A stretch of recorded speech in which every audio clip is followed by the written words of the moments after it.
LPGക്ക് വൻ ഇരുട്ടടി. വാണിജ്യ സിലിണ്ടറിന് ഒറ്റയടിക്ക് 993 രൂപയുടെ വർധന. വില 3000 കടന്നു.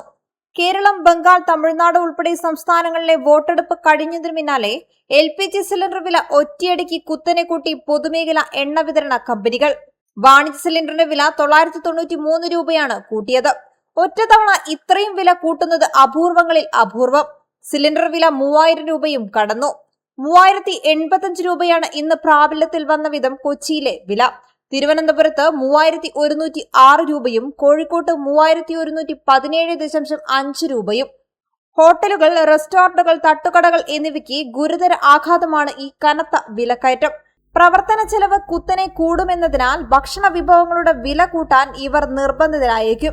വില കൂടുന്നത് ഉപഭോക്താക്കളെ അകറ്റാൻ സാധ്യതയേറും. ഏപ്രിൽ 1 വാണിജ്യ സിലിണ്ടറിന് 195.50 രൂപ കൂടിയിരുന്നു. കേന്ദ്ര ധനമന്ത്രി നിർമ്മല സീതാരാമൻ ബഡ്ജറ്റ് അവതരണം നടത്തിയ ഫെബ്രുവരി 1 വാണിജ്യ സിലിണ്ടറിന് 49 രൂപ കൂടിയിരുന്നു. ജനുവരി 1 111 രൂപയും മാർച്ച് 1 28 മുതൽ 31 രൂപയും മാർച്ച് 7 115 രൂപ എന്നിങ്ങനെയായിരുന്നു കൂടിയത്. തെരഞ്ഞെടുപ്പിൽ വോട്ട് ചെയ്യാനും മറ്റുമായി സ്വന്തം നാട്ടിലേക്ക് പോയ അതിഥി തൊഴിലാളികൾ ഇനിയും മടങ്ങിയെത്താത്തത് കേരളത്തിലെ ഹോട്ടൽ, റെസ്റ്റോറന്റ് മേഖലയെ സാരമായി ബാധിച്ചിട്ടുണ്ട്.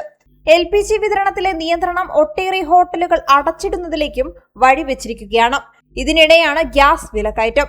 വീട്ടാവശ്യത്തിന് ഉപയോഗിക്കുന്ന 14.2 കിലോഗ്രാം സിലിണ്ടറിന്റെ വില തൽക്കാലം കൂട്ടിയിട്ടില്ല. 921.5 രൂപയാണ് കോഴിക്കോട് വില. തിരുവനന്തപുരത്ത് 922 രൂപയും കൊച്ചിയിൽ 920 രൂപയും. ഗാർഹിക സിലിണ്ടർ, പെട്രോൾ, ഡീസൽ എന്നിവയുടെ വില തെരഞ്ഞെടുപ്പിന് പിന്നാലെ എണ്ണ കമ്പനികൾ കൂട്ടുമെന്ന ആശങ്ക ശക്തമായിരുന്നു.